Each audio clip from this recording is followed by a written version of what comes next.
용감한 토크쇼 직설 시작합니다. 먼저 주식시장 상황부터 살펴보겠습니다. 장현지 아나운서 전해주십시오. 이 시각 시황입니다. 어제 오늘 롤러코스터를 타는 시장입니다. 많이 밀린 만큼 오늘은 장 초반부터 반등하고 있습니다. 다만 장 초반에 2,500선 회복했다가 다시 상승폭을 줄여내고 있는 구간인데요. 코스피가 현재 0.62% 오름세로 2,496포인트 가리키고 있고요. 코스닥은 0.86% 오름세입니다. 678포인트에서 움직임 보여주고 있습니다. 수급 상황 보겠습니다. 유가증권 시장 오늘 외국인과 기관 매도 우위를 보여주고 있습니다. 외국인은 오늘도 1,340억 원 팔자 포지션 취하고 있습니다. 이런 가운데 기관 역시 248억 원 매도 우위 기록 중입니다. 오늘은 개인만 홀로 1,500억 원 가까이 사내고 있습니다. 코스닥 시장입니다. 코스닥 시장에서는 외국인만 팔자 포지션 취하고 있습니다. 483억 원의 매도 우위 기록하고 있고 반면 기관이 80억 원 순매수, 개인 역시도 430억 원 가까이 매수 우위 기록하고 있습니다. 유가증권 시장 시가총액 상위 종목 거래가 확인하시죠. 오늘 반도체 투톱은 상승 중입니다. 삼성전자가 0.52% 오름세로 58,150원에 거래되고 있습니다. SK하이닉스는 다시 공매도 거래가 금지된 종목인데요. 0.89% 오름세로 현재 거래가 192,400원입니다. LG에너지솔루션이 2.39% 추가적인 하락 보여주고 있습니다. 32만 7천 원대에 거래되고 있고요. 삼성바이오로직스는 3.25% 반등 흐름, 반면 현대차는 0.3% 약세입니다. 거래가는 19만 6,600원입니다. 6위부터 10위도 함께 보시죠. 셀트리온도 반등합니다. 2.3% 오름세로 현재 거래가 17만 2,900원으로 집계되고 있습니다. 기아 강보합인 가운데 KB금융 0.38% 오름세로 7만 9,300원, 네이버도 1.36% 강세 보여주고 있습니다. 현재 거래가 19만 3,600원입니다. 코스닥 시총 상위 종목도 거래가 확인하시죠. 먼저 알테오젠입니다. 이거래일 영수 상승하고 있습니다. 월 1회 주사만으로도 효과를 내는 장기 지속형 비만 치료제 플랫폼을 개발 중이라는 소식에 오늘까지 상승세 이어집니다. 2%대 오름세로 거래가는 36만 3,500원입니다. 반면 2차 전지 대표주들 오늘도 부진한 흐름 보여주고 있습니다. 에코프로비엠이 0.83% 하락하며 9만 5,400원. 시총 4위 에코프로도 2.3% 추가적인 약세 보여줍니다. 거래가는 4만 8,500원입니다. HLB가 2.9% 상승하고 있습니다. 5만 6,700원에 거래되고 있습니다. 반면 레인보우 로보틱스 1% 가까이 내려가면서 현재 26만 1,500원에 거래가 집계됩니다. 6위부터 10위입니다. 6위부터 10위는 전 종목 일제히 상승불 켰습니다. 휴젤이 2.54% 강세로 거래가 34만 3천 원이고요. 삼천당제약이 0.5% 오름세로 16만 5,900원, 클래시스도 1%대 강세 흐름 보여줍니다. 코오롱티슈진이 0.3% 오름세, 더불어서 리가캠 바이오도 오늘장에서 2.2% 강세 보여주고 있습니다. 9만 7천 원대에 거래됩니다. 시장 특징적인 부분 확인하시죠. 오늘 한화그룹주가 동반 상승합니다. 김승현 한화회장이 새 아들에게 지분을 증여한 가운데 증권가에서 승계 불확실성이 해소됐다는 평가가 나오면서 한화그룹주가 주목받고 있습니다. 그룹주 내에서는 한화가 8.5% 강세로 거래가 44,450원, 한화 에어로스페이스가 5% 가까이 상승합니다. 거래가는 65만 8천 원, 65만 7천 원입니다. 한화시스템까지도 4.67% 강세 보여주면서 3만 3,600원대에 거래되고 있습니다. 다음은 조선주입니다. 미국이 자국 항구로 오가는 중국산 선박과 선사에 수백만 달러의 수수료를 부과하는 정책을 추진하는 가운데 중국산 선박 주문을 취소한 사례가 나오고 있는데요. 한국조선업이 반사이익을 얻을 것이란 전망이 나오면서 관련주 주목받고 있습니다. HJ중공업이 2.7% 강세로 6,060원, 여기서도 하나오션 3.28% 강세 보여줍니다. 3% 넘는 오름세로 거래가 69,200원입니다. 더불어서 HD현대미포도 4% 넘게 상승합니다. 109,800원에 거래되고 있습니다. 외환시장 상황 보겠습니다. 외환시장 금융위기 이후 최고치를 기록한 상황이죠. 오늘은 1,473원대에 문을 열었고요. 9시 28분 기준으로는 1,474원 보여주고 있습니다. 지수 다시 보겠습니다. 지수 반등하고 있습니다. 코스피가 0.63% 오름세로 2,496포인트 가리키고 있고요. 코스닥 역시도 1% 안쪽에서 상승세 보여주고 있는 상황입니다. 지금 보시면 코스닥 678포인트 가리키고 있는데요. 지수 반등하고 있긴 하지만 아직 상호 관세에 대한 우려가 잔존하는 상황이기 때문에 낙관적으로 보기만은 어렵습니다. 장중에 상승세 지켜낼 수 있을지 살펴보시죠. 지금까지 시장 상황 전해드렸습니다. 계속해서 시장의 다양한 이슈들을 풀어보는 시장 따라잡기로 이어갑니다. IM증권 도곡 WM센터 염정 영업부장 모시고 이야기 나눠보죠. 안녕하십니까? 네, 안녕하세요. 장 초반 어제 워낙 급락세였기 때문에 네. 오늘 장 어떻게 나올까 걱정을 많이 했는데 일단 상승세로 출발은 하긴 했는데 갈수록 상승폭이 조금씩 줄어들고 있어요. 예, 어제 미국장에서도 사실 급락 출발을 했고 장 막판에는 하락폭을 상당히 좀 메우고 마감을 했습니다. 네. 우리 시장 오늘은 이제 어제 사실은 급락에 대한 부분을 채우고 갈 것으로 예상을 했는데요. 장 초반 대비해서 지금 일단은 상승폭은 좀 제한된 모습을 좀 보여주고 있고요. 여전히 시장에서의 불확실성이 관망 심리로 좀 나타나고 있지 않나라고 생각합니다. 특이할 만한 주목할 만한 어떤 상승 섹터가 보여지는 부분은 아니고요. 전반적으로는 어제자에서의 기술적 반등으로 좀 보여지고 있다라는 점이고요. 네. 뭐 다행인 부분은 오늘 장 초반에 3월 수출입 데이터가 나왔거든요. 네.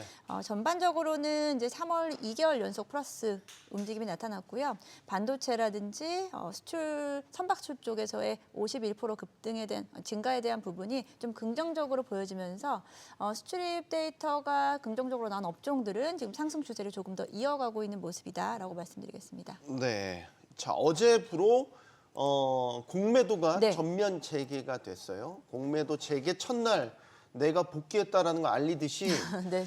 대단한 공매도 물량들이 쏟아졌단 말이죠. 지금 나온 숫자로는 1조 3천억 원가량 외국인들 쪽에서 공매도 물량이 쏟아졌다.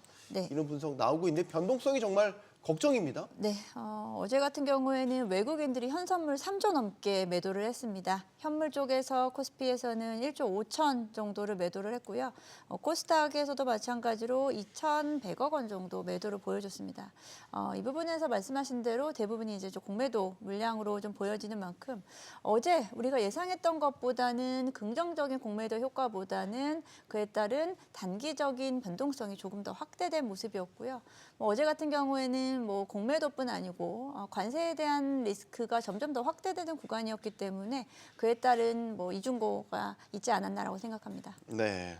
자, 공매도가 이제 재개되면서 우리가 이제 기대했던 바 네. 외국인 수급이 좀 많이 들어올 것이다. 그래서 증시 전체에 좀 유동성이 활발하게 돌 것이다. 라고 했는데 어제 급락세. 그럼 왜 그랬냐라고 보면 공매도 물량도 있었지만 전반적으로 지금 이 관세 이슈도 있고 불확실성이 네. 너무 증시 전반에 큰 것 같아요. 네, 뭐 말씀하신 대로 어제 일단 물량 자체가 크게 늘지는 못했네요. 네. 거래 대금 자체가 늘지 못한 가운데 사실 공매도에 대한 어찌 보면은 대응 방안 없이 사실 어제 속수무책으로 시장이 좀 당했다라고 좀 볼 수 있겠는데요. 외국인들이 일단은 뭐 공매도 재개에 따라서 플러스 마이너스인 요인으로 움직일 수 있겠지만 일단 우리 시장에서 바라는 부분은 수급의 빠른 변화, 수급의 이동을 따라서 우리 거래 활성화가 조금 더 순기능으로 좀 기대를 하고 있었던 부분인데 뭐 어제 같은 경우에는 우리나라 특유의 좀 불확실성, 정치적인 불확실성도 있겠지만 네. 대외적으로 여전히 뭐 우리 시장뿐 아니고 미국 증시 그리고 어제는 니케이 지수가 4% 넘는 급락세를 보이는 등 전반적으로 지금 시장의 위험 심리가 조금 더 가중되고 있는 모습이다라고 볼 수 있겠습니다. 네.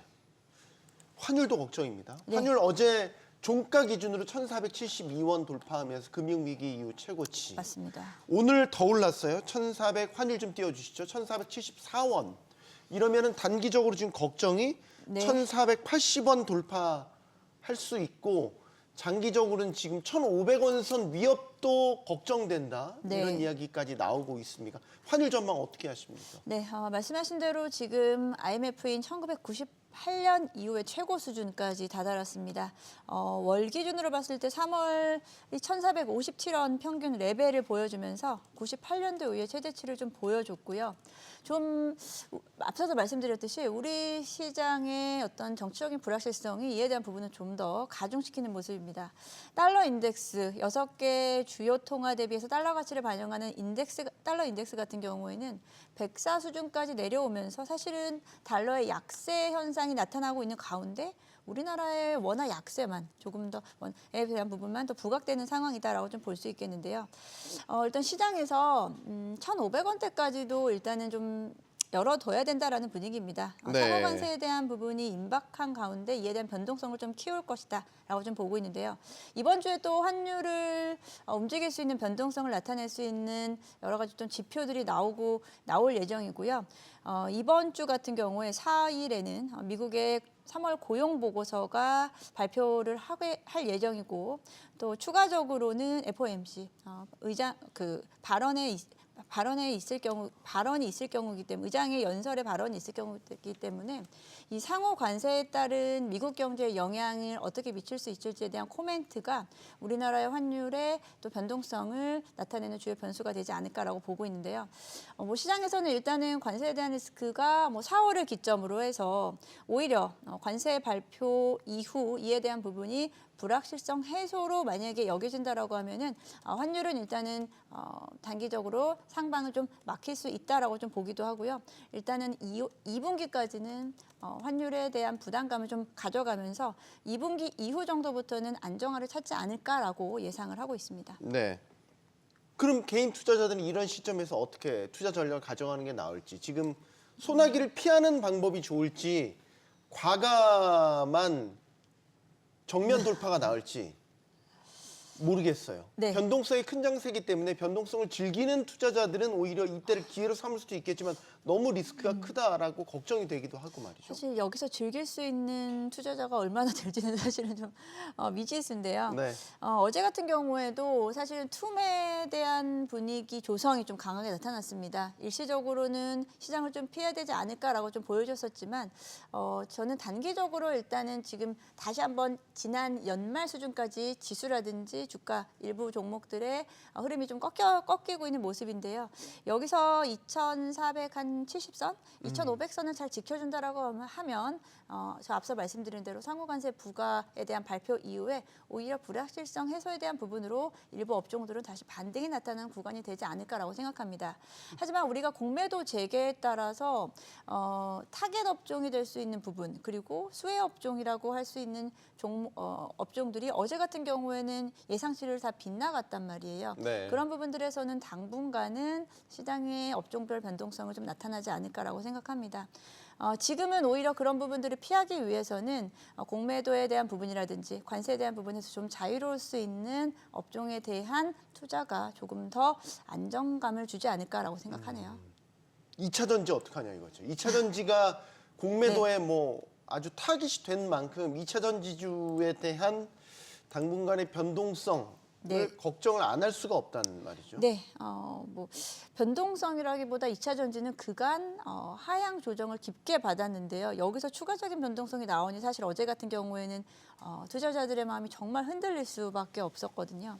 에코프로라든지 최근에 LG 에너지 솔루션도 마찬가지고 52조 신저가를 보여주면서 2차 전지가 오히려 공매도 재개 이후에는 반등이 나올 수도 있을 거란 시장의 어떤 심리가 있었는데 오히려 공매도의 세력이 2차 전지를 조금 더 억누르는 모습을 나타내고 있고요.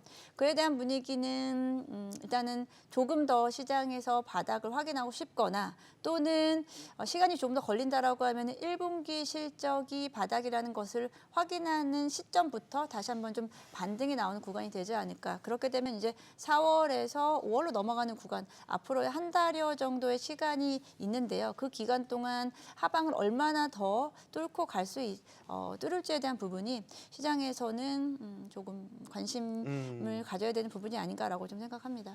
당초 공매도가 재개되기 전에 시장의 예상과는 조금 어긋난 부분도 있는 게 단기적으로 과열된 종목이나 섹터에 공매도가 집중될 것이다. 그러면 뭐가 되겠냐라고 후보를 꼽았었을 때 2차 전지나 바이오보다는 그죠. 많이 오른 조선이나 방산 이런 쪽이 타깃이 될 것 같다라는 예상이 있었는데 이게 비껴간 건지 아직 순서를 기다리고 있는 건지. 네, 저는 일단은 순서적인 부분이다라고 좀 보고 있습니다. 네. 공매도 재개가 되면은 제일 먼저 타겟팅이 될 수 있는 게 조선 섹터, 방산 sek터. 그간 거의 한 6개월 정도 이상이라고 보고 있는데요. 상승 추세를 이어갔기 때문에 지수에 대한 부분은 부담스러울 수 있었습니다. 네. 하지만 선제적으로 3월에 일단은 좀 조정이 있었어요. 공매도 재개 이전에 조선 섹터라든지 방산 섹터가 일부 조정을 선제적으로 반영이 됐기 때문에 여기에서 개별적인 종목 모멘텀도 있는 부분에서는 반등이 나오고 있는 것 같습니다. 하지만 이에 대한 부분이 지속적으로 이어질 수 있을지는 저는 조금 더 지켜봐야 될 것 같다는 생각이 들고요.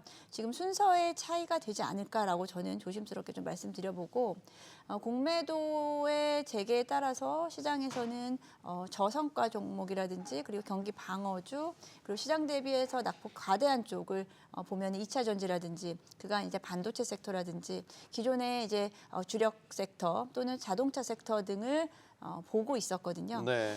여기에서는 일단은 관세라든지 뭐 관세 정책이라든지 그리고 최근에 다시 한번 또 이야기되고 있는 건 반도체 쪽에서의 보조금에 대한 재개 이야기도 조심스럽게 나타나고 있거든요. 네. 그런 부분들이 자연스럽게 맞물려질 경우에는 시장에서의 어떤 좀 그 수급의 변화는 나타나는 포인트는 분명히 있지 않을까. 저는 그게 4월 중에 진행되지 않을까라고 생각해 보고 있습니다. 네. 지금 삼성전자 같은 경우는 6만 원을 네. 이제 이탈을 해서 다시 내려왔단 말이죠.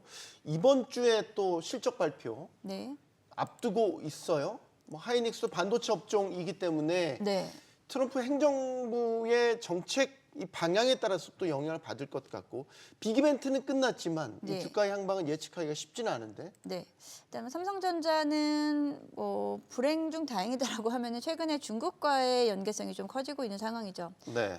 중국 같은 경우가 지금 오히려 관세 정책을 피할 수 있는 쪽으로 보긴다면 중국 관련주라고 말씀드릴 수 있겠습니다. 네. 삼성전자가 뭐 지난달부터 해서 쇄신 정책이라든지 그리고 중국 기업들과의 연맹을 통해서 최근에는 중국의 전기차의 차량용 반도체에 대한 수주에 대한 이야기도 있고요. 전반적으로 레거시 반도체에 대한 반등이 나타날 경우에는 삼성전자의 주가의 상승을 좀 점치는 부분이 좀 있습니다. 워낙에 삼성전자가 오랜 기간 주가의 하방을 만들어냈기 때문에 추가적인 하방을 뚫고 가는 부분보다는 여기서 추가적인 상승을 좀 기대한다라고 좀 보고 있고요. 최근 뭐 지난 한 1, 2주간 지수의 상승을 이끌었던 게 삼성전자라고 한다면은 다시금 만약에 지수가 2600선 레벨을 올라가기 위해서는 삼성전자의 상승이 좀 더 필요하지 않나라고 보고 있고요. 일단 삼성전자는 하방은 좀 경직된 상태로 저는 다소 뭐 긍정적이라기보다 어느 정도의 위험 리스크는 좀 면하고 있는 구간이지 않은가라고 생각합니다. 네, 긍정적으로 평가를 좀 해주셨어요. 미국 기술주는 좀 상황이 다르죠. 네. 엔비디아를 필두로 뭐 테슬라도 그렇고 예. 지난주 마지막 거래에서 나스닥 2.7% 급락했지 않습니까? 지금 관세 발표 앞두고 미국도 불확실성이 어느 때보다 고조된 상황인 거고 이렇게 되면 대형 기술주에 대해서 제대로 투자를 들어갈 수 있을까? 맞습니다. 네. 사실은 작년 말 기준으로 했을 때는 미국 주식에 대한 수익률이 상당히 좀 좋으셨을 텐데 올해 들어서는 사실 국내 시장보다도 더 못한 미국 시장이 되고 있는데요. 네. 기술주들의 하락 각각의 제각각의 이유가 있습니다. 뭐 엔비디아를 비롯해서 반도체 섹터 같은 경우에는 최근에 뭐 데이터 센터에 대한 공급 과잉에 대한 이야기가 가장 큰 부분이다라고 좀 생각하고 있고요. 그리고 중국과의 반도체 수출에 대한 제재에 대한 부분도 아직까지 풀리지 않는 숙제다라고 좀 생각합니다.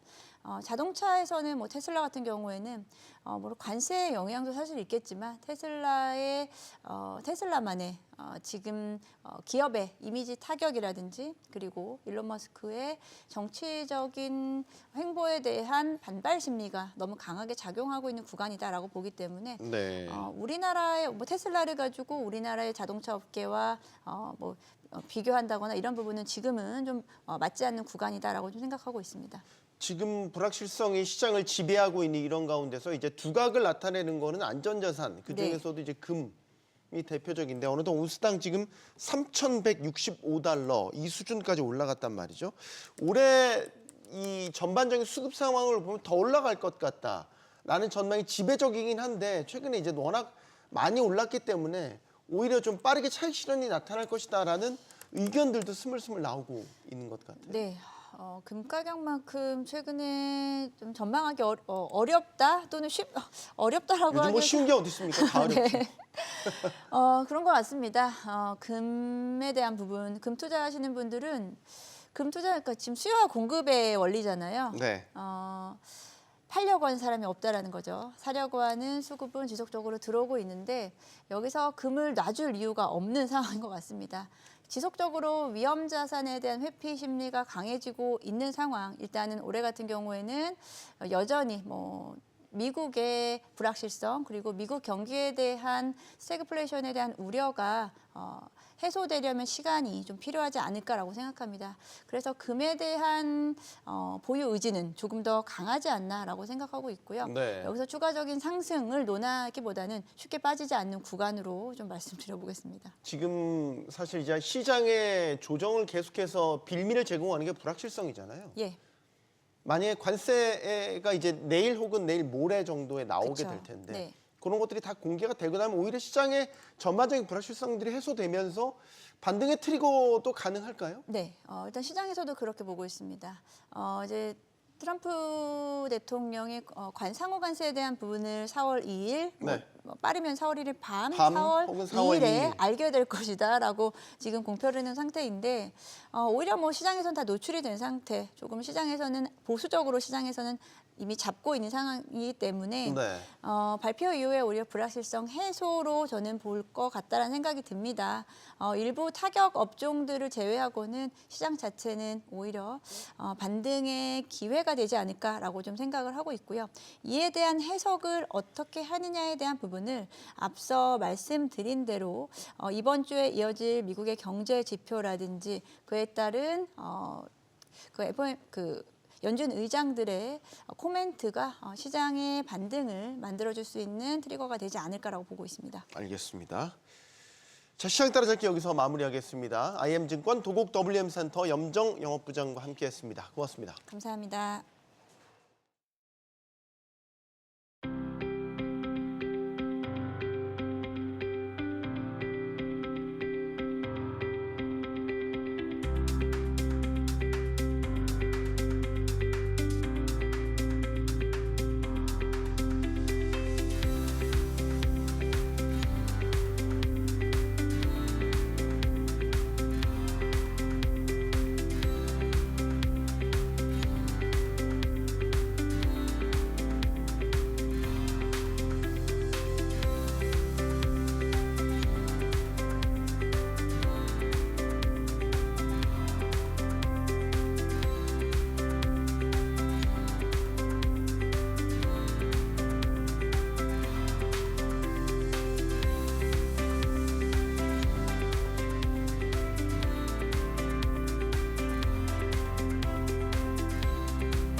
정부가 10조 원 규모의 필수 추가 경정 예산 추진을 공식화했습니다.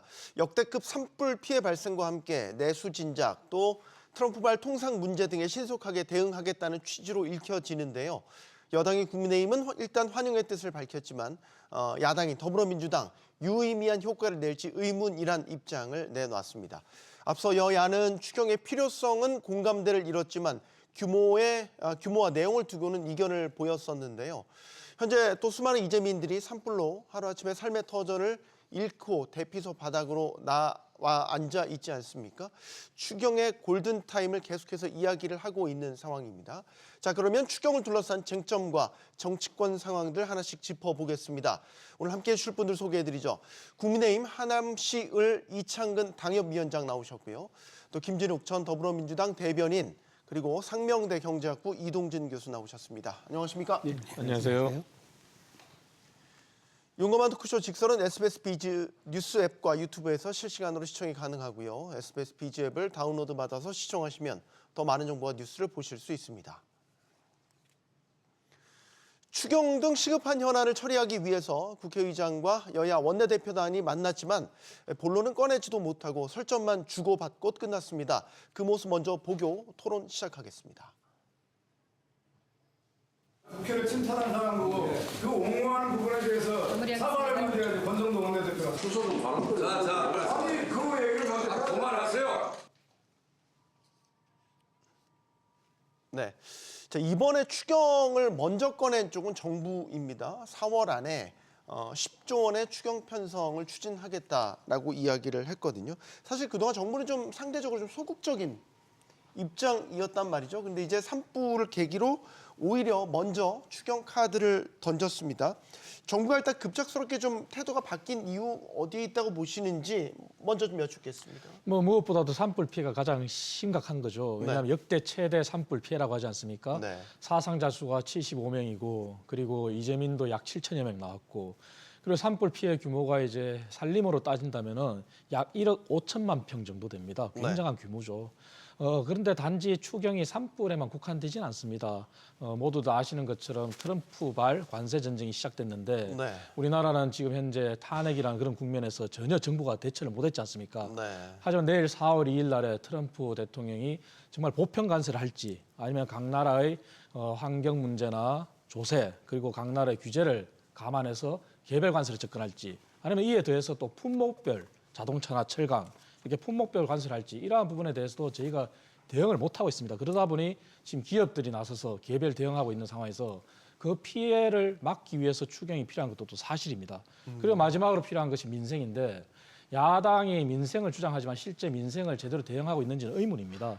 왜냐하면 여야정 국정협의체가 가동이 됐지만 네. 번번이 재기능을 못하고 있습니다.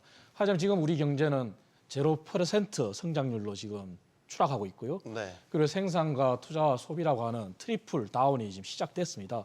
이러한 상황에서 민생도 한 축이 될 수 있습니다. 그래서 산불 피해가 중심이 됐지만 민생 그리고 통산 전쟁에 대비한 통상에 대비한 그러한 추경도 필요하다. 그래서 지금 정부가 나서서 네. 규모를 밝힌 거죠.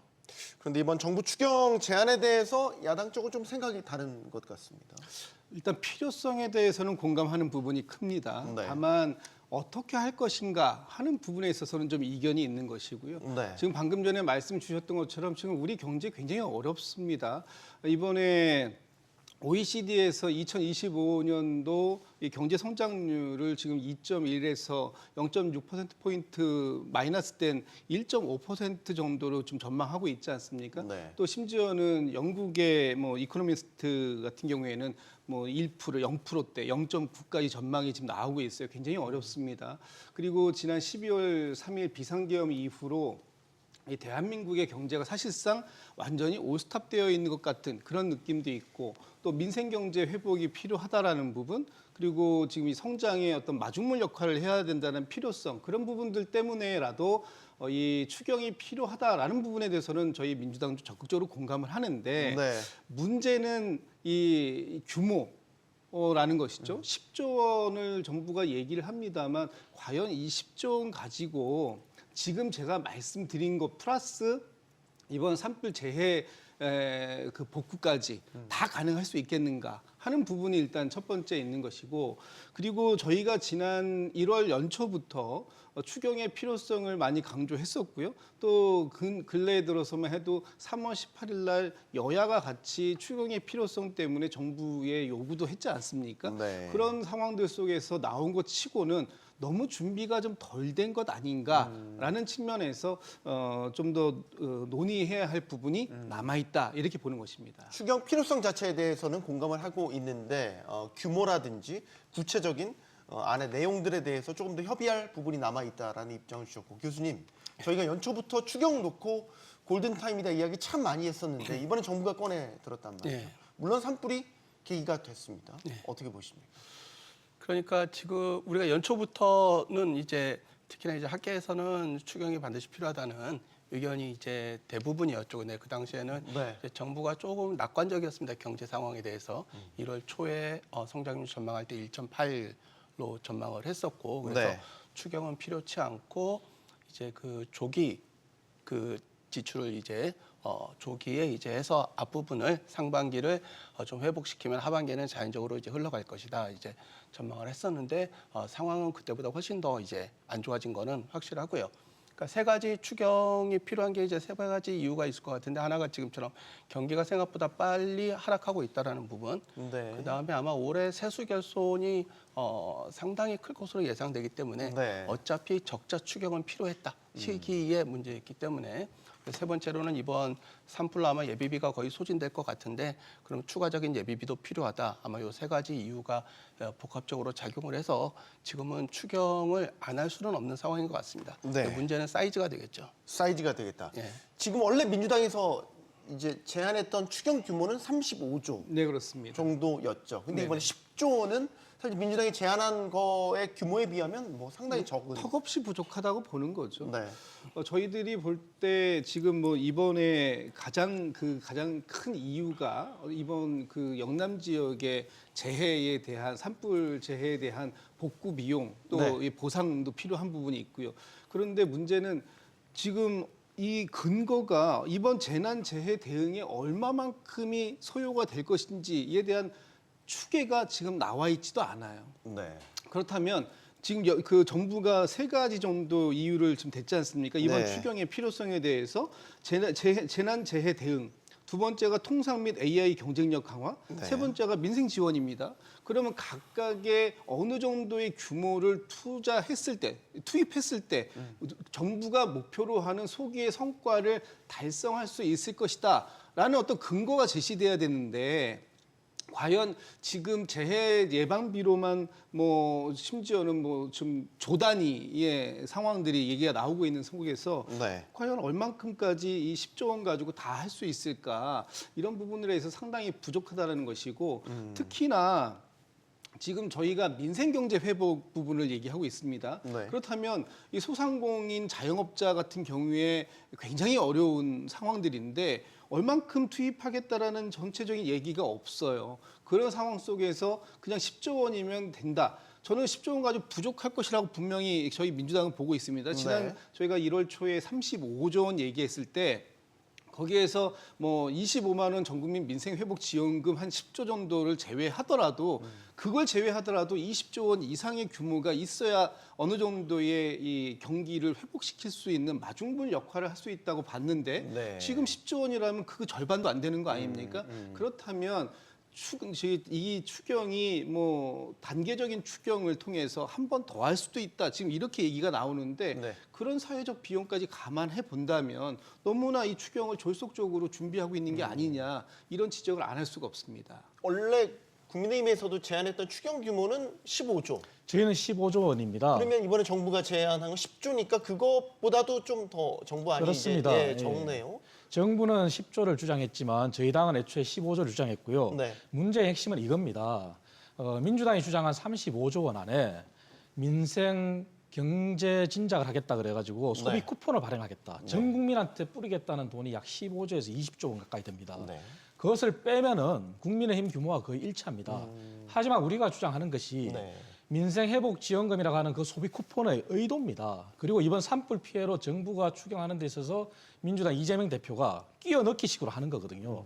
하지만 이미 다들 아시는 것처럼 거시경제 정책에 있어서 추경을 했을 때, 재정을 확대 정책을 폈을 때 경제에 미치는 영향이 지대한 건 우리가 다 경험했습니다. 네. 코로나19 시대에 추경 규모가 3년간 약 205조였습니다. 그 205조 가운데 현금성 지급이 98조에 달했습니다. 하지만 그 결과가 학계에서도 많이 분석했지만 정작 경제 진작에 효과가 있었냐? 그 효과는 미미하거든요. 다만 저소득층이나 저학력층, 여성층, 주부들 이러한 약자들한테는 효과가 있었다는 게 증명이 됐습니다. 네. 그렇다면 민주당이 정말 진정서를 가지고 추경을 협의하겠다 그러면은 전 국민한테 일괄적으로 뿌리는 게 아니라 과거에 우리 코로나19 시대에 경험한 그 효과를 살려서 선별적으로 지급하는 거는 얼마든지 타협이 가능합니다. 하지만 그런 게 아니라 어떤 의도인지 모르겠지만 전 국민한테 25만 원씩 일괄적으로 주자. 이것이 문제거든요. 그래서 이번 추경이 정말 민주당도 필요하다면 그리고 민생기기에 대비한다면은 제발 소비 쿠폰과 같은 그러한 선심성, 전 국민 일괄적인 것은 자제하고 필요한 부분에 대해서 합의하면은 15조 민주당에서 주장하는 그 15조에서 20조에 해당하는 민생 쿠폰을 빼면은 규모는 일치합니다. 그래서 그런 정도에 저는 합의해야 된다고 봅니다. 그리고 이창은 하는 총재도 얘기했는 것이 왜 15조와 20조를 얘기했겠습니까? 확대 통화 정책, 확대 재정책을 펴면은 거시경제에서 가장 민감하게 반응하는 게 물가입니다. 그 물가를 잡기 위해서 또 어떻게 했습니까? 고금리를 썼지 않습니까? 네. 그 고금리의 고통은 전 국민한테 갔습니다. 그렇기 때문에 그러한 거시경제에 미치는 영향을 고려했기 때문에 이창은 한원 총재가 주장한 15조에서 20조의 규모도 민주당이 겸허히 받아들여야 됩니다. 네. 한국은행에서는 이창용 총재 입을 통해서 뭐 몇 차례 나왔지만 15조에서 20조 정도를 언급을 계속 해왔었고 교수님 적정 규모의 추경이라는 게 뭐 그때 뭐 상황마다 다 다르게 볼 수 그렇죠. 있겠지만 지금 이제 편차가 너무 커서요. 예, 이게 정치적 원화하고 경제적 원화가 좀 다르긴 한데요. 네. 그러니까 몇 가지는 이제 수정을 좀 할 필요가 있고 규모를 얘기할 때는 일단 효과가 어떻게 될지를 이제 봐야 될 것입니다. 아까 이제 15조, 아까 일단 그 정부가 10조 추경을 얘기했지 않습니까? 네.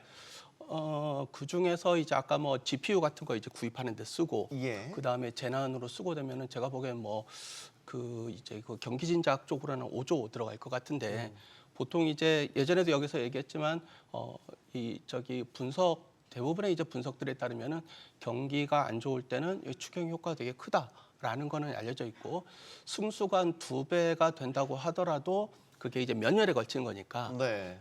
올해는 뭐 많이 잡아야 그냥 그 쓴 돈만큼 GDP가 올라간다고 생각을 하면은요 5조를 쓰면은 GDP가 0.02% 정도 상승하는 거죠. 네. 그거야말로 그게 뭐 우리가 보기에는 0.02% 오르는 게 미미하다고 미미한 보여지네요. 정도가 아니죠. 네. 이제 그 정도가 되면은 그래서 이제 할 때면은 우리가 그 효과를 한번 그 고려를 해봐야 되는데 일단 이제 경제 상황에 대해서는 이제 좀 뒤에 있는 얘기를 하고요. 그러니까 일반적으로 뭐 코로나 때 그 효과가 없다라고 하셨는데 그렇지 않습니다. 이제 국내에서는 논쟁이 있었고요. 그 다음에 이제 해외에서는 이제 IMF 같은 데서는 그런 상황에서는 두 가지는 확실히 효과가 있었고 효과가 컸다. 하나가 이제 보통 이제 경상지출이라고 해서 막 우리 저기 도로 깔고 막 이렇게 하는 예. 그런 경상지출, 그다음에 이전지출, 소비 쿠폰은 이제 이전지출에 들어가는 건데 요 두 개는 상당히 효과가 크다. 그러니까 감세는 효과가 없지만 그거는 기본적으로 이제 알려져 있습니다. 그렇기 때문에 이게 효과가 없다라고 말하는 거는 이제 그건 정치적인 언어라고 제가 생각을 하고요. 다만 이제 중요한 거는 어떤 식으로도 돈을 써야 된다는 게 중요해요. 그러니까 아까처럼 국민의힘에서 그거를 반대하신다면은 줄이면 되죠. 제가 보기엔 아예 없애는 거는 주로 안 좋아지는 부분이 내수 쪽이라 가지고 네. 완전히 없애는 거는 제가 보기엔 굉장히 안 좋은 것 같고, 그러니까 국민의힘 쪽에서 이거는 반대한다 그러시면은 민주당 쪽에서 받아주고, 그래서 뭐 소비 쿠폰은 한 5조만 하고. 그 대신에 한 20조 원을 그냥 경상지출에 쓰면 그럼 이제 25조 정도 돼야 그 정도는 돼야 뭐 이게 경제에 뭔가가 뭐 동력이 되지. 제가 보기엔 저렇게 좀 5조, 10조 이거 가지고 지금 경제에 어떤 영향을 미칠 수 있을 거라고는 저는 그렇게 생각하기 굉장히 어려운 상황입니다. 네.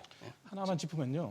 아까 코로나 때 효과가 없다고 말씀드린 게 아니라 미미했다는 말씀을 드린 겁니다. 뭐냐면은 아까 제가 제시한 것처럼 코로나 때 현금성 지원을 했지만 이것은 이미 국책연구원에서 조사 결과가 나왔습니다. 그 국책연구원에서 조사한 게요. 그러니까 논쟁이 있다라는 것을 말씀을 논쟁도 드려요. 있을 수 있지만 제가 미미하다 그랬고 그 부분은 뭐냐면은 저소득층이나 저학력층 이런 데 효과가 더 크다는 겁니다. 그래서 제가 드린 말씀은 민주당에서 소비 쿠폰을 하겠다 하면은 그것은 말씀하신 대로 미미하지만 그거는 보는 시각에 따라 클 수도 있지만 분명히 경기 진작 효과가 일정 부분 있습니다. 하지만 하우 상박의 효과로 없는 계층에 더 많이 주고 있는 계층에 적게 주고 이런 형태의 설계를 해야지 전 국민한테 일괄적으로 지급하는 것은 그것은 그러니까 사실 맞지 그런 않다는 식으로 거죠. 만약에 그렇게 의견이 다른 거죠. 그러니까 그렇게 미미하다는 부분을 말씀을 드린 강조하고 겁니다. 싶으시면은 이제 저는 그냥 다 받아주라는 거예요, 민주당이. 왜냐하면 중요한 거는 어떻게가 아니라 일단 돈을 쓰는 게 중요하니까. 근데 이제 한 가지를 교정을 시켜드리면은요.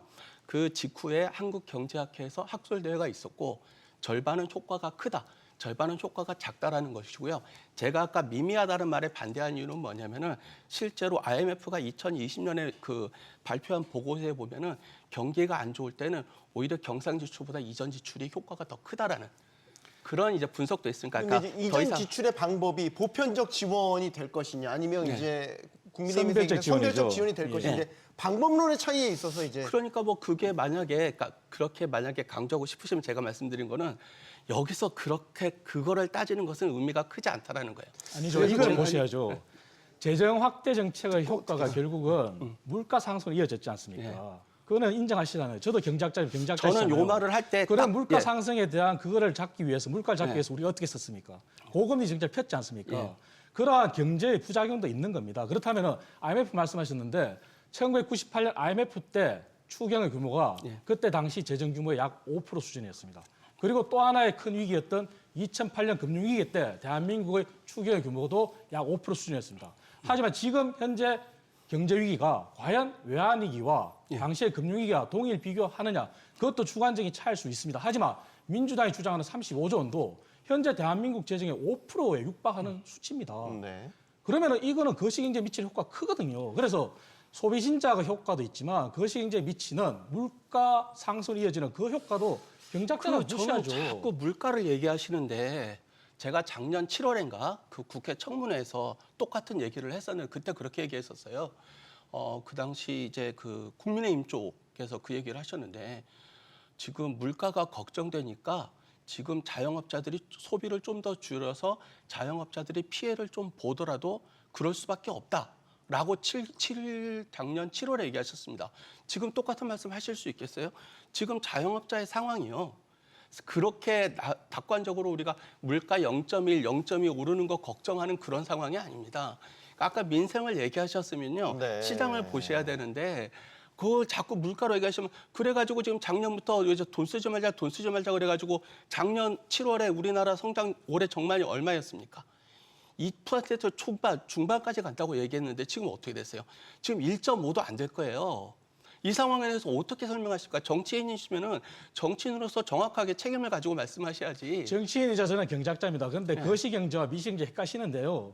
거시경제에 미치는 영향과 미시경제에 미치는 영향을 구분해서 봐야 된다. 하지만 네. 정치라고 하는 것은 국가를 운영하는 정부 입장에서는 왜 하는 이창은 총재도 그렇게 얘기했겠습니까? 거시경제 효과, 미시경제 효과를 정확히 고려해야 됩니다. 물론 자영업자 힘든 건 알죠. 그렇다면 그 부분은 또 다른 방법으로 솔루션이 있습니다. 단지 민주당이 주장하는 이렇게 전 국민 일괄적인 25만 원, 이 부분에 대해서는 점검을 해봐야 된다는 주장을 말씀드리는 겁니다. 네, 일단- 그래서 제가 이제 네, 민주당 말씀하시죠. 입장을 좀 말씀을 드려야 될 것 같아요. 이제 제가 좀 한 말씀 드려야 네. 될 것 같은데 지금 이제 소비 쿠폰에 관련된 그 말씀을 계속 이제 논쟁으로 가져가시니까 저희 민주당에서 이 부분 관련해서 하도 국민의힘에서 이 소비 쿠폰에 대한 거부감을 많이 드러내셨기 때문에 저희가 지난 그 연초에 이재명 대표가 직접 발표를 한 게 있습니다. 정부 여당이 의미 있는 소비 진작을 할 수 있는 그런 사업을 제시한다면 우리 이 민주당도 소비 쿠폰 이거 고집하지 않겠다 이렇게 말씀드린 적이 있어요. 지금 이 말씀은 여전히 유효한 말씀이다라는 말씀 드리고요. 그러니까 지금 어쨌든 우리가 합의할 수 있는 게 지금 우리의 경제가 굉장히 얼어붙어 있다는 거 아닙니까? 그리고 언발의 오줌 누기식의 이런 찔끔찔끔하는 이런 그 투입 가지고는 어떤 효과를 기대하기가 어렵다라는 부분이 있습니다. 그렇다면 소비를 진작시킬 수 있는 다른 해법 이런 부분들에 대한 고민이 이 경제당국에선 있었어야 됐다. 그런데 그런 부분들이 이번 10조 안이라는 뭐 구체적 안도 없습니다만 아직 이 10조 규모에 과연 그것이 들어 있을 수 있는가? 저희가 볼 때는 그렇게까지 넣기가 힘들 것 같다. 10조의 규모가 너무 작기 때문에 그런 소비 진작에 어떤 의미 있는 사업들이 들어있기가 어려울 것 같다라는 걸 미리 말씀을 드리는 거고요. 지금 계속 소비 쿠폰을 민주당이 고집하고 있기 때문에 네. 어떤 추경이 진행이 안 될 거다. 이런 것은 굉장히 그 섣부른 예단이시다. 이런 말씀을 좀 드리고 싶습니다. 그러면 하나만 말씀드리면 일단 이견이 없는 그 지금 정부가 예를 들어서 좀 신속하게 이달 안에 처리해달라고 하는 좀 미니 추경을 먼저 한 다음에 그 다음에 뭐 예를 들어서 민생 지원과 관련돼서 소비 쿠폰이 됐든 선별적 지원이 됐든 2단계로 나눠서 얘기하시면 어때요? 그거는 민주당에서 좀 받으실- 저는 저희가 아직 아니에요? 뭐 당에서 구체적으로 이 부분에 대해서 입장이 나오진 않았습니다만 일단 제 개인적인 생각으로는 그렇게 하는 게 과연 효과적일 것인가? 지금 뭐 정부가 이번에 발표한 내용도 보면 이렇습니다. 10조 원 규모를 합의를 해주면 그러면 우리가 그 구체적인 안을 제시하겠다. 그랬을 때 국회는 심의하지 말고 바로 그냥 통과시켜 달라. 네. 지금 이 주문을 하고 있는 거 아닙니까? 이게 얼마나 우스운 일입니까? 이게 지금 아무리 정부가 뭔가 시급한 일을 처리한다고 하더라도 국회의 예산 심사권을 이렇게 무시해도 되는 건가? 첫 번째 그 말씀을 좀 드리지 않을 수 없고요. 지금까지 정부가 이렇게 시급한 상황일 거라는 걸 몰랐기 때문에 아무 준비를 안 하고 있었다. 이러면 정말 무능력한 겁니다. 그런데 지금 상황에서 정부는 편성을 할 테니 10조 규모는 확정을 해줄 테니 그것을 국회에서 그냥 도장 찍어주면 그 안에서 어떻게 이 규모를 나눌 것인가 세부적인 편성은 정부에게 일임해달라 이렇게 얘기한다면 과연 이걸 믿고 저희가 2번에 나누든 3번에 나눠서 이걸 예산을 추경을 통과시킬 수 있겠는가? 저는 그런 점에서는 굉장히 부정적이다라는 말씀을 드리고 싶어요. 세 가지를 말씀하셨는데요. 정부가 추경을 무조건 해달라고 해서 국회에서 한 적이 없습니다. 당연히 심의는 해야 되고요. 그리고 이재명 대표가 소비 쿠폰을 고집 안 한다 그러셨는데 말이 바뀌셨어요. 그 전에 처음 이재명 대표가 그 말씀하셨을 때는 저희 당에서도 함께 그럼 논의할 수 있다 했지만 그 다음에 또다시 소비 쿠폰을 주장하고 있습니다. 그리고 이번 추경을 틈타서 역시나 소비 쿠폰을 전 국민 소비 쿠폰을 주장하고 있습니다. 틈새 노리기죠. 오늘 신문 조간 사설을 다 보십시오. 그게 증명하고 있습니다. 그리고 소비 진작, 경제 진작 말씀하셨는데 경제 진작 정책은 소비 쿠폰만 있는 게 아닙니다. 미국의 가까이 뉴딜 정책도 뭐였습니까? 그리고 지난 IMF 때 말씀하셨고 그리고 2008년 금융위기 때 말씀하셨지만 수요 창출입니다. 수요 창출은 소비 쿠폰을 쓰라고 이렇게 이전 지출을 하는 것도 하나의 효과성을 노리고 할 수도 있지만 수요 창출이라는 것은 설비 투자를 하고 그리고 SOC 투자를 하고 간접 투자를 하면은 그것도 수요 창출이 되는 겁니다. 그런 형태의 경제 진작 효과도 있습니다. 그런데 민주당에서 지금 주장하는 것은 그러한 부분은 차지하고 무조건 소비 쿠폰을 발행하자는 게 초점 아니겠습니까? 그래서 그 세 가지 말씀드리고 정말 김진우 대변인 말씀처럼 그렇게 열린 자세로 소비 쿠폰에 대해서 고집 안 하겠다 하면은 저 개인적인 판단이지만 우리 당에서도 충분히 협의할 수 있을 거라고 저는 생각합니다. 자, 예비비 얘기 잠깐 할게요. 지금 예비비가 다 정리가 되셨습니까? 일단 예비비가 지금 절반이 삭감이 돼서 2.2조 4천억 원. 그래서 피해 복구에 직접적으로 쓸 수 있는 이제 목적 예비비가 4천억에 불과하다라는 거고 민주당은 이제 조금 이제 다른 얘기를 하고 있고 이 부분 일단 정리를 좀 해 주시죠. 사실관계를 분명히 말씀드리면요. 네. 예비비는 당초 정부에서 2025년도 예산안을 올릴 때 4조 8천억을 올렸습니다. 그게 정부 아닌 거죠? 예, 민주당이 삭감을 해서 2조 4천억이 남았습니다. 2조 4천억이 남았는데 그 예비비 중에 목적성 사업 경비가 있습니다. 그 목적성 사업 경비는 고교 무상 교육 약 9천억, 그리고 5세 무상 교육 약 3천억, 그 외에 등등등 목적성 사업을 제외하면은 실제 예비비에서 쓸 수 있는 것은 4천억에 불과한 게 사실입니다. 그리고 그 예비비를 포함해서 민주당이 주장하는 것이 현재 정부 예산으로 당초 추경 얘기하기 전에 이재명 대표가 뭐라 그랬습니까? 정부의 가용 예산이 4조 8천억이 된다. 그 4조 8천억으로 산불 복구를 하라 그랬습니다. 하지만 4조 8천억이 진실이 아닙니다. 예비비에서 말씀하신 대로 민주당은 2조 4천억을 다 쓸 수 있다 그랬는데 쓸 수 있는 게 4천억이 불과해요.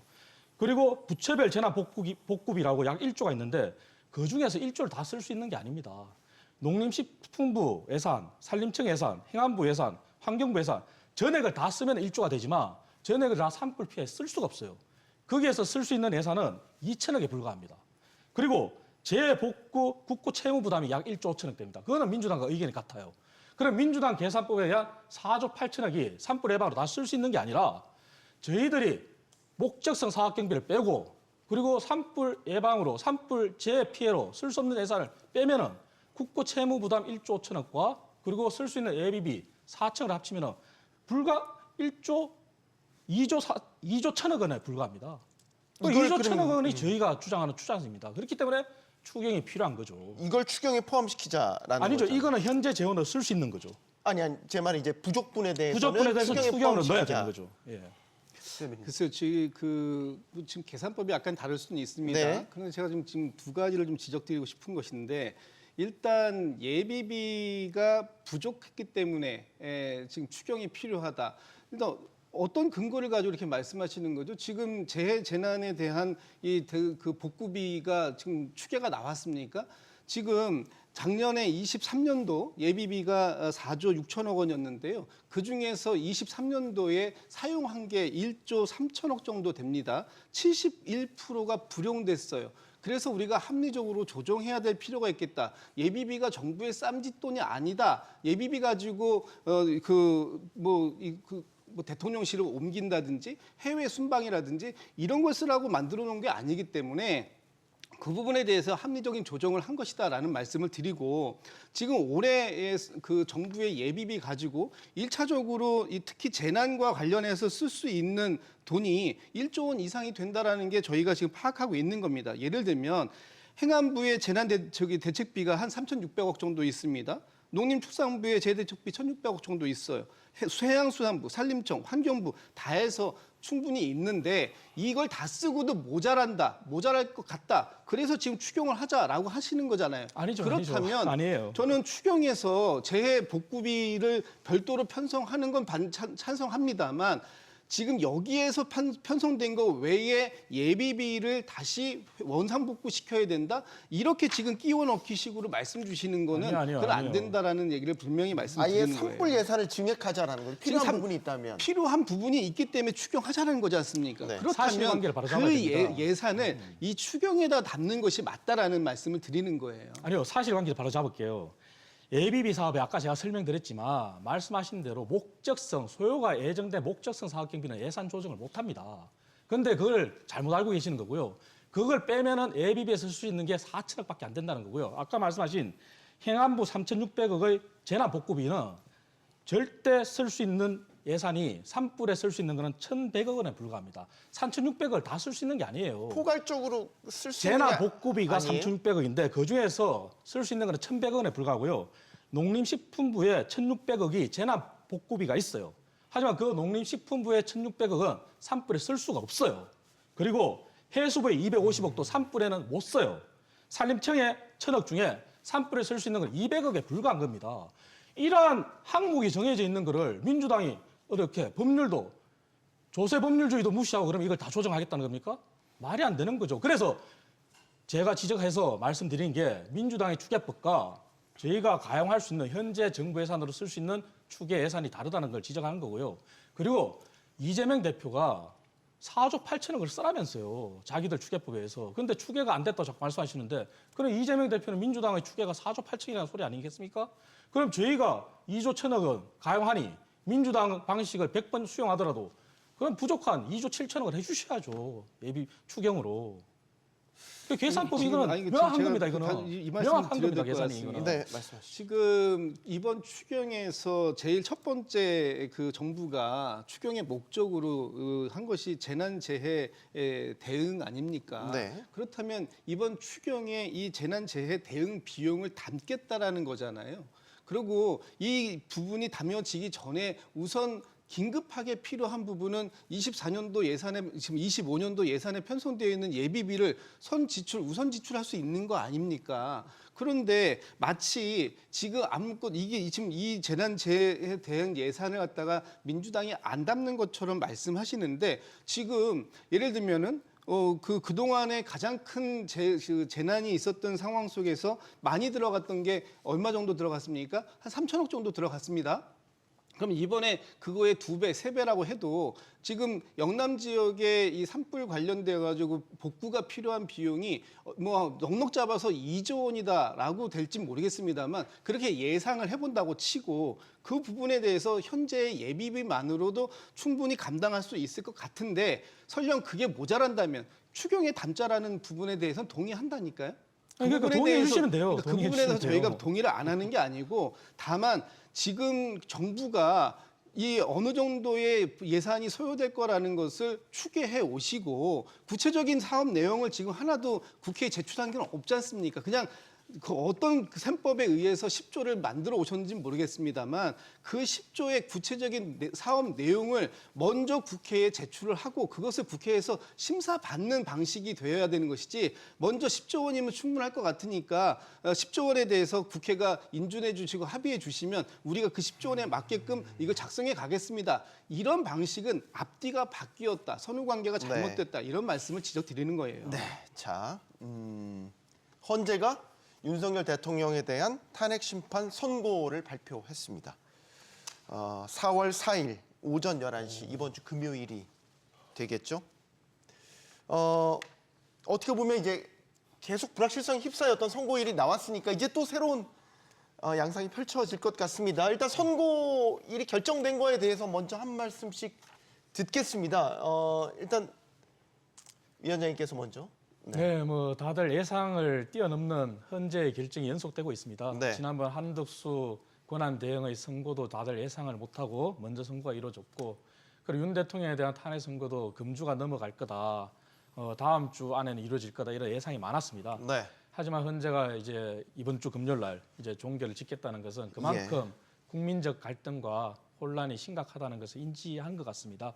그리고 여야가 지금 현재 공이 강성 대 강성으로 헌재를 압박하고 있는데 그것도 사실은 저는 바람직하지 않다고 생각합니다. 그래서 아무쪼록 이번 헌재의 결정을 존중하고 헌재 판결이 4월 4일 날 나더라도 어떤 결정이 나더라도 여야가 할 일은 지금 우리 오늘 이렇게 치열하게 토론했지만 네. 민생 경제가 힘들고 대외 경제 대응이 심각하지 않습니까? 거기에 여야가 함께 힘을 모아야지 국민적 갈등을 부추기는 그러한 행동은 자제해야 될 거라고 저는 생각합니다. 대변인. 예, 일단 뭐 전격적인 것 같습니다. 저희가 이번 주 안에는 윤석열 대통령에 대한 탄핵 선고가 이루어져야 된다라고 계속해서 주장을 해왔습니다만 사실 지금 4일, 11일 또는 헌법재판관 두 분이 퇴임하시는 18일까지도 불확실하다라는 얘기가 있었는데 네. 일단 4일 오전 11시로 잡혔다라는 것 대단히 잘됐다, 환영한다 이런 말씀 드리고요. 네. 4일 어떤 결정이 나올지는 뭐 잘 아직까지는 저희가 뭐 가늠하기는 어렵습니다만 어쨌든 사회적 비용이 크게 발생하고 있는 이런 갈등 속에서 이 헌법재판소가 이 민주주의의 수호 또 헌정 질서의 수호, 헌법의 수호라는 이 최후의 보루 역할을 할 수 있게 되었다라는 것에 대해서 일단은 뭐 다행이다 이런 평가를 좀 먼저 내리고 싶습니다. 워낙 이 탄핵 심판 선고를 둘러싸고 불확실성이 컸기 때문에 경제에도 상당한 부담을 많이 주었지 않습니까? 이동진 교수님께도 그렇죠. 한 말씀 듣겠습니다. 예, 굉장히 이제 다행스러운 상황인 것 같아요. 네. 지금 상당히 우려스러웠거든요. 그 2월까지만 해도 이제 불확실성이 상당히 거치는 분위기로 가다가 3월 이후로 오히려 불확실성이 점점 확대되면서 해외의 평가들이 좀 안 좋았었습니다. 그 지난주만 해도 골드만삭스가 이 정치적 불확실성이 확대되고 있어가지고 경제에 상당히 심각한 영향을 줄 수 있을 거라고 하고 시티 같은 경우에는 이것 때문에 우리 신용등급이 하락 가능성도 있다라는 언급까지 이제 됐었거든요. 근데 뭐 어떤 식으로 결론이 나든 아마 이번 주를 기점으로 정치적 불확실성은 이제 거치는 쪽으로 가지 않을까. 그렇다면 우리 경제 입장에서도 이제는 조금 한시름 놓고 뭔가 이제 그 좀 제대로 된 계획성 있는 경제가 추진될 수 있는 기회가 되지 않을까 생각이 들어서 네. 뭐 굉장히 다행스럽다고 생각을 합니다. 이렇게 되면 민주당 입장을 좀 듣고 싶은데 사실 이제 마은혁 재판관 임명 오늘 디데이였지 않습니까? 네, 그렇습니다. 그래서 오늘까지 임명이 안 되면 한덕수 대행에 대해서 다시 탄핵을 추진할 수도 있다는 입장이었는데 이제 그럼 모든 게 이제 바뀌는 건가요? 어떻습니까? 글쎄요, 지금 이제 오늘까지를 저희가 이제 디데이로 드렸고 마은혁 재판관 후보자에 대한 임명을 오늘까지 결정해 달라. 그렇지 않으면 민주당에서는 중대한 결심을 할 수밖에 없는 상황이 될 것이다. 이렇게 네. 말씀을 드렸는데 사실 아직 오늘이 지나지 않았기 때문에 그 한덕수 권한 대행께서 마은혁 재판관 후보자에 대한 임명 여부 아직은 미정인 상태인 거잖아요. 네. 그 결과를 보고 나서 그 지금 민주당이 어떤 중대 결심까지를 할 수 있는가 결정할 건데 지금 오늘 헌법재판소에 지금 방금 전에 나온 이 선고일 지정 이것이 또 다른 변수로 등장했기 때문에 네. 아마도 민주당에서는 뭐 의총이나 여러 가지 이 다양한 방식을 통해서 당의 중지를 모으는 그런 시간이 좀 필요할 것 같습니다. 제 개인적인 느낌으로는 일단 지금 현재 마은혁 재판관이 설령 임명이 된다고 하더라도 이번 그 금요일 날 있을 선고에는 참여하기가 어려운 상황이기 때문에 그렇겠죠. 그 부분은 그 부분대로 지속적으로 임명을 요청하는 방식으로 가지 않을까. 다만 오늘까지 임명을 한덕수 권한대행이 안 한다고 해서 네. 바로 당장 내일 어떤 특단의 조치들이 이루어질 가능성은 조금 낮아진 게 아닌가 네. 이렇게 예측을 해봅니다. 네.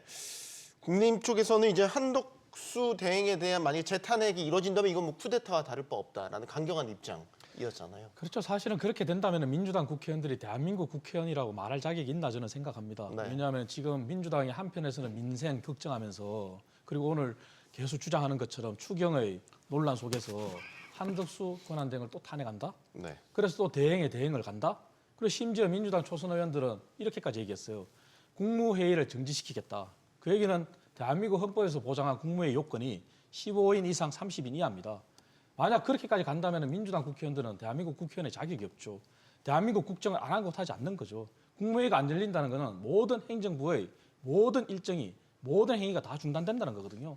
그래서 저는 그런 사태가 오지 말아야 된다 생각하고 있고 만약에 민주당이 그렇게 한다면 그것은 정말 국민이 이제는 나서서 민주당을 정말 심판할 거라 저는 그렇게 생각합니다. 네, 지금 이건 어떻게 됩니까? 지금 국민의힘 쪽에서 이제 이재명 대표를 비롯해서 민주당 초선 의원 전원, 방송인 김원윤 씨까지 해서 이제 내란 음모죄로 경찰에 고발한 건에 대해서는 이제 어떻게 진행이 된다고 봐야죠? 뭐 저희 당에서도 이제 강성 그리고 민주당에서도 강성 이렇게 강대강 부딪히고 있지 않습니까? 네. 그래서 저희 당에서 그렇게 김어준 씨를 비롯한 네. 민주당 초선 의원들을 고발했고 그리고 민주당에서는 또 강대강으로 부딪힌다는 격으로 저희 당 의원을 무고죄로 고발도 했습니다. 네. 이 원인의 자체가 발단이 아까 말씀드린 대로 대한민국 행정부를 마비시키겠다는 그런 의도의 기자회견을 했기 때문에 이렇게 된 건데 저는 개인적으로는 참 바람직하지 않다고 생각합니다. 국민들도 지금 양극단으로 나눠져 있는 상황에서 헌재가 4월 4일 선고 이후에 지난 박근혜 전 대통령 때도 그렇게 국민적 갈등이 지금처럼 심각하지 않았음에도 불구하고 당시에 4명의 사망자가 발생했습니다. 이러한 상황 속에서 과연 국회가 재기능을 하고 있느냐 그걸 물어야 되거든요. 네. 그래서 그러한 반로 차원에서 우리 당이 고발했지만 저는 개인적으로는 참 바람직하지 않다. 그리고 정치권도 이제는 감성으로 대립할 게 아니라 이성을 찾자. 이성을 찾고 정치인부터 먼저 이러한 부분에서는 앞장서고 국민들한테 이렇게 호소해야 될 겁니다. 이제 탄핵 선고 날짜 정해졌으니 집으로 돌아갔어. 일상으로 돌아갔어. 겸허하게 헌재 판결 기다리고 어떠한 결과가 나더라도 우리는 대한민국을 위해서 다시 한번 합십시다. 이러한 메시지가 저는 나오기를 간곡히 저는 바라고 있습니다. 4월 4일로 이제 결정이 됐지만 이 결정이 나오기 전까지 정말 많은 설들이 난무했습니다. 특히 이제 문영배 이미선 재판관의 퇴임 후의 시나리오라든지 뭐 마은혁 재판관의 뭐 임명 여부와도 이제 다 관련이 있죠. 결국 헌재가 4일로 결정을 못 박은 거는 퇴임 전에 결론을 내겠다. 그래서 국정 혼란을 좀 막겠다. 이런 취지가 있다고 보십니까? 뭐 당연히 그런 취지가 있죠. 지금 요 말씀 드리기 전에 제가 좀 전에 우리 이창근 위원님께서 말씀 주신 것 중에 이제 그 한 가지만 사실관계만 네. 좀 정리하면 국민의힘에서 민주당 초선 의원들 이재명 대표를 포함해 가지고 초선 의원들까지 해서 한 70여 명을 지금 고발했지 않습니까? 네. 내란 예비 음모죄로. 그리고 나서 무고죄로 주진우 의원 등 국민의힘 의원들을 고발한 건 민주당이 아니고요. 조국 혁신당에서 했다라는 사실관계 하나만 좀 정리해드리고 네. 방금 전에 질문 주셨던 부분에 있어서 지금 이제 4월 18일이면 문영배, 이미선 두 분의 재판관께서 이제 퇴임을 하시게 됩니다. 임기가 이제 다 마치시기 때문에 네. 그런데. 지금 최근에 한 일주일 열흘 사이에 가장 많이 나왔던 것이 헌법재판소의 소위 5대3 이 교착설, 데드락이라고 하는 교착설이 있어서 네. 이렇게 되면 결국은 두 분의 재판관이 퇴임하는 4월 18일까지도 어떤 이 윤석열 대통령에 대한 탄핵 심판이 마무리되지 종결되지 못하는 거 아니냐 이런 우려들이 굉장히 많았습니다. 그런데 오늘 이제 전격적으로 선고 기일이 지정됨으로써 이 두 분의 재판관이 퇴임하시기 전에 현재 8분이 그동안 변론 과정들을 쭉 다 해왔고 평의까지 끝냈고 아마 날짜가 지정이 됐다라는 건 이제 평결에 도달했다라고 보는 것인데 이렇게 된다면 모든 이 과정들을 현재 8분이 시작해서 8분 상태에서 마무리할 수 있는 그런 상태까지 이르렀다라는 게 보는 것이고요. 네. 이런 부분들에 대해서 굉장히 다행스럽다라는 말씀 다시 한번 드리고 국민의힘에 대해서 그 아까 고발건과 관련해서 한 말씀만 드리면 네. 지금 국민의힘이 그동안 윤석열 대통령의 12.3 비상계엄은 잘못된 것이다. 그래서 국민들께 사과드린다라는 입장을 밝혔음에도 불구하고 최근에 와서 국민의힘에서 나오는 주장들을 보면 네. 결국은 윤석열 대통령의 12.3 비상계엄이 옳았다. 그리고 소위 전환기 씨가 얘기하는 이 비상계엄은 계엄령이 아니라 계몽령이었다라는 내용들을 국민의힘에서 그대로 수용하면서 윤석열 대통령의 직무 복귀 이것을 주장하고 있는 지금 국민의힘 입장이 그새 비상계엄이 잘못됐다라는 것에서 잘한 것이다라는 쪽으로 바뀐 것인지 이 부분에 대해서는 국민의힘도 좀 명확한 입장 정리를 좀 해주시고 사과할 일이 있으면 좀 국민께 사과하셨으면 좋겠다 이런 말씀도 좀 아울러 드리고 싶습니다. 네. 자, 지금 많은 설들이 아까 난무했다고 말씀드렸잖아요. 그러니까 재판관들의 판단이 몇 대 몇일 것이냐, 뭐 5대 3이냐, 6대 2가 될 것이냐. 결국 일단 4일이 선고일로 결정이 됐기 때문에 결정이 난 이후에 어떤 결론이 나든 여야 공의 뭐 윤 대통령뿐만 아니라 승복을 해야 된다라는 의견이 다수일 것 같은데 일각에서는 지금 민주당 김우영 의원은 이런 이야기도 했어요. 만약에 탄핵 기각 혹은 각하 선고가 나올 경우에는 국민 투표를 통해서 파면 결정을 해야 된다. 이건 이제 헌재 결정에 안 따를 수도 있다라는 걸 뭐 내포하는 뭐 이런 입장이어서 사실 논란이 될 수도 있는데 일단 승복에 대한 입장도 듣겠습니다. 당연히 승복을 해야 되고요. 네. 민주당 의원이 그렇게 얘기한 자체가 헌법을 부정하는 겁니다. 대한민국은 헌법재판소가 헌법기관으로서 탄핵을 전담하고 있습니다. 그리고 그것은 일반 형사재판처럼 3심제가 아니라 단심제입니다. 그렇기 때문에 겸허하게 존중을 해야죠. 존중을 하고 어떤 결과가 나오든 간에 국회의원들이 먼저 입장 표명을 하고 먼저 솔선수범을 해야 됩니다. 그렇지 않는다면은 정말 대한민국이 제2의 외환위기 사태 오지 말란 법도 없습니다. 그 정도로 심각한 상황입니다. 그래서 제발 국회의원들이 자중을 해주셨으면 좋겠고요. 그리고 아까 말씀하신 것 중에 국민의힘은 일관되게 비상계엄은 잘못됐다고 얘기했습니다. 물론 당내에 다양한 의견들이 많습니다. 그것이 당내 민주주의입니다.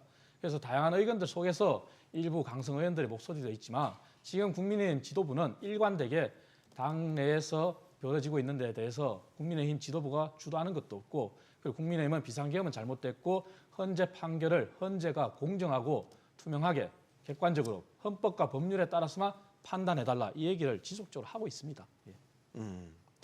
이게 민주당 내에 나오는 일부 의견인 거죠. 여기 이제 금영 의원은 찬성한다라는 입장을 지금 내비친 건데 뭐 개인적인 개인적인 의견이라고 봐야 되는 개인적인 거죠? 개별적인 네. 의견이라고 보고 있습니다.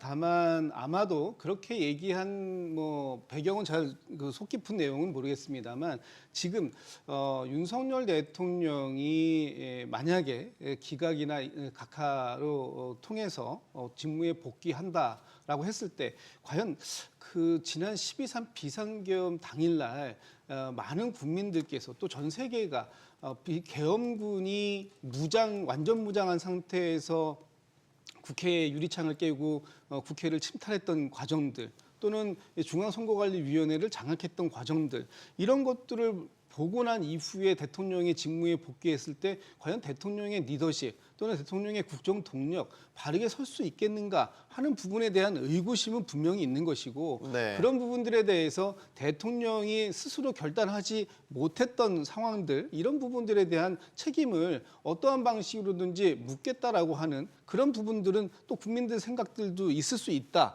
그런 차원을 아마 이 국민 투표라는 방식을 통해서 얘기를 한 것 같긴 합니다만 네. 일단은 저희는 아까 말씀 주셨습니다만 윤석열 대통령도 저희 민주당도 또 국민의힘도 이 헌법 결정 재판소에서 나온 결정을 이걸 따르지 않을 방법이 없습니다. 네. 헌법재판소에서 결정이 나오면 그 결정에 무조건 따라야 되는 것이죠. 그러나 그 이후에 이 국정이 어떤 상황으로 흘러가게 될 것인가 하는 부분에 대해서는 일부 우려하시는 분들도 분명히 존재한다. 뭐 이런 정도의 말씀을 좀 드리고 싶습니다. 네. 조심스럽게 질문을 계속 이어갑니다만 최근에 이제 국민의힘에서 선거가 빨리 나야 된다라는 입장으로 좀 바뀐 것에 대해서 뭐 일각에서는 기각이나 각하에 대한 자신감을 갖고 있는 것 아니냐 이런 해석도 나오고 있어요. 여기에 대해선 어떤 의견 주시겠습니까? 그거는 뭐 그야말로 해석에 불과하죠. 네. 해석에 불과하고 또 반대급부로 민주당 박찬대 원내대표는 또 기각이나 각하가 될 수 있기 때문에 또 박찬대 원내대표 자신이 또 헌재 재판관 이름을 호명하면서까지 압력을 가했지 않습니까? 그래서 그거는 서로 상호적인 작용 같습니다. 그래서 그거는 하나의 해석에 불과하고요. 저희는 일관됩니다. 지금 현재의 판결은 어느 누구도 알 수가 없습니다. 정보가 그만큼 차단돼 있는 건 사실이고요. 그래서 시중에 나오는 소위 말하는 찌라시도 믿을 게 못 됩니다. 네. 거기에 대해서는 어느 누구도 판단을 못 할 겁니다. 지금 중요한 것은 누누이 말씀드리지만 헌재의 선고 날짜가 정해진 상황에서 겸허히 헌재의 판결을 수용하겠다는 그러한 입장 표명을 여야가 함께 공의하는 것이 필요합니다. 네. 그것이 나라를 안정시키고 국민들을 더 이상 갈등과 분열로 이끄는 게 아니라 다시 한번 통합으로 이끄는 길이겠죠. 네. 최근에 이제 우리 경제를 둘러싼 불확실성이 짙어지니까 나라 밖에서 우리 경제를 보는 시각, 뭐 대표적으로 이제 지표들이 몇 가지가 있는데 뭐 CDS 프리미엄 같은 게 이제 뭐 이거 국가 부도 지표라고도 얘기하잖아요. 이런 것들이 최근 들어서 또 올라갔다고 그러더라고요. 조금 CDS 프리미엄 좀 올라왔고 보면 국고채 또한 최근 이전 한 2주 동안 보면 한 큰 건 아닌데 한 6에서 7포인트 정도 이제 올라간 것 같아요. 이런 아무래도. 것들이 최근 탄핵 선고가 늦어지면서 오는 불확실성으로 금리도 올라가고 예. 해외에서 바라보는 시각이 그렇게 바뀌었다는 말씀인가요? 지금은 그렇죠. 이제 주로 이제 그런 것들도 볼 수 있고 아까처럼 그 보통 이제 IB들, 그러니까 이제 투자은행, 글로벌 투자은행들이 계속 이제 한국에 대해서 보고서를 계속 쓰지 않습니까? 네. 그러니까 보고서들 자체가 최근에 상당히 부정적인 기조로 많이 바뀌었거든요. 그 전망치들도 이제 지금 3월에 나온 전망치들만 보면은 제일 높은 게 1.59, 이제 캐피탈 이코노믹스 같은 경우는 0.9까지 받고 이게 그냥 나온 게 아니라 한 달 새에 떨군 거거든요, 숫자들을. 네. 상당히 이제 부정적인 쪽 기조로 많이 돌아섰죠. 이게 이제 지연되면서 그런 부분들은 어떻게 보면은 아쉽긴 하지만 이 헌재 판결 지연에 따르는 부담이었다라고 보고 다만 이제 어떻게든 4월 4일 날은 이제 해소가 될 테니까 그 이후에는 이제 어떻게 봐야 될지 모르겠지만 뭐 어떤 식으로든 만약에 여야가 다 승복을 하고 네. 그 다시 질서를 찾아간다면은 지금 그렇게 크게 올라간 건 아닌데 이것도 이제 회복이 될 테고 이제 그 이유를 고민해야겠죠. 그 이유가 이제 어떻게 돼야 될지. 환율 같은 경우도 사실 좀 안정이 되는 듯 싶다가 어제 같은 경우 1,470원 돌파했고 1,472원 어제 종가 기준. 그죠. 예.